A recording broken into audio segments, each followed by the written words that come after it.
This demonstration will cover all the technical specifications for your title sequence.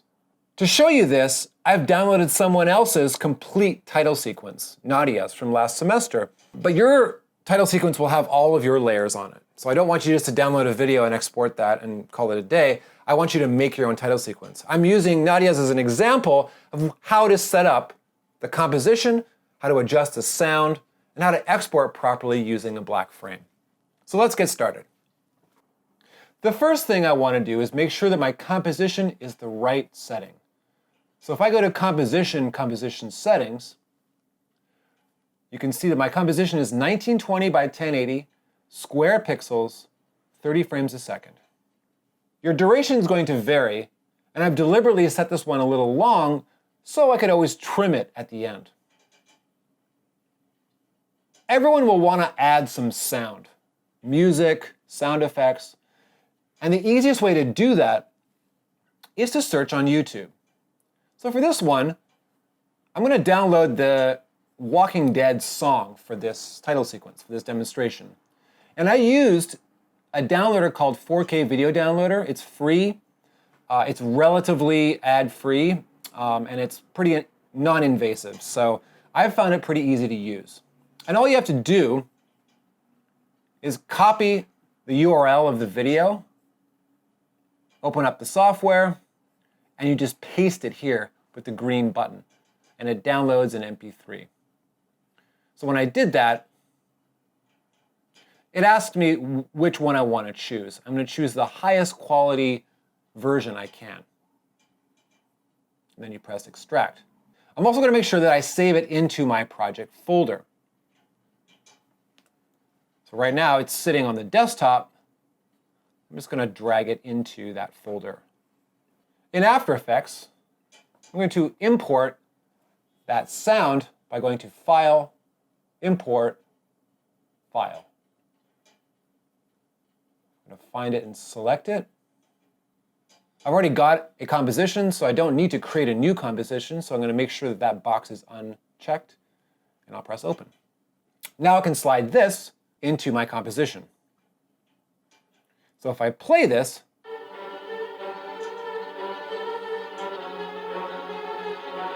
now you notice it slowed down a little bit. That's because it's processing a lot of information. So the way to get around that is just to shorten your work area just to the part you want to work on.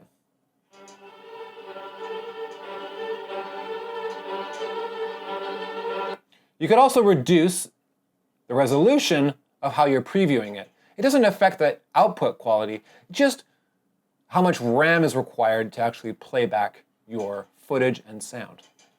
So you go to quarter. It'll be much better. Now, it'll look a little fuzzy when you zoom in, but that's okay, because if you went back to full, you can see that it sharpens right up, especially at 100%. Now, many of you probably downloaded footage with already existing sound, like you weren't able to extract the sound, but you just want to use the image. You can unclick this little audio button here. That's on the layer line, and that will just take off the sound. Another important detail is to make sure your levels are right. So I'm going to go up to Window, and I'm going to click on the Audio button. This will give me an audio level reading. So when I play this,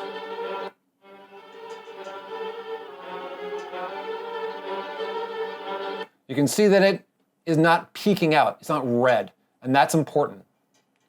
So if it is, then you can lower the levels. Or if it's too quiet, you can raise the levels. I'll do that by opening up my audio layer, opening up the audio and the waveform, and I can see this is my entire sound. Now if I raise the decibel level, you can see what happens. It gets much, much, much louder. Now I've blown it out. You can see what happens. It gets red there. So obviously I'm not going to do that. At 0, it was actually pretty good.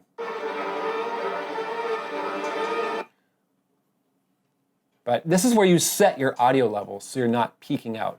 And monitor this right here. It gives you an idea of your decibel levels. The other thing you might want to do, this kind of fades in on its own, so I don't need to put a fade in. But you may want to use a fade out, because if you look at this, my footage, all of the things that I want to use for my title sequence, say I had all my layers packed up here, it ends here. But this keeps going on black screen.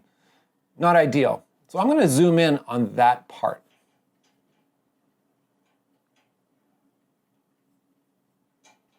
Now if this ends at 52:29, so 53 seconds pretty much, if I go back to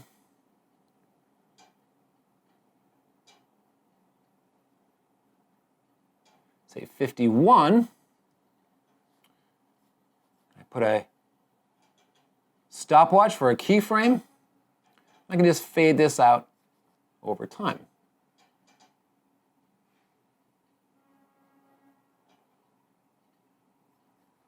So now what does that look like? Just preview the end.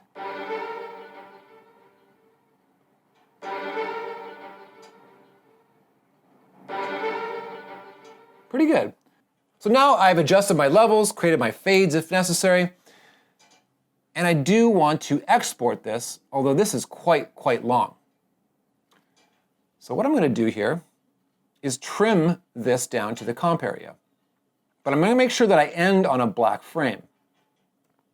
So if your composition is already the length, you can go up here to composition settings, and increase the length in your duration.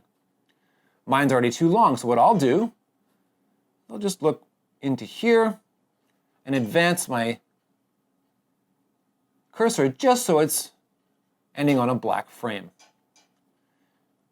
And then I'll just extend my work area to there by pressing N. So my work area now is 0 to this 5301 mark.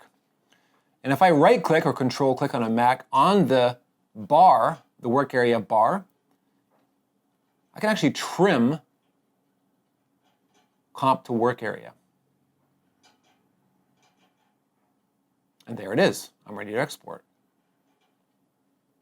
Now you're going to have a lot more layers than this. I just used Nadia's title sequence, her finished product, as an example, but yours is going to be all of your layers stacked up. When you're ready to export, go to File, Export, Add to Media Encoder Queue.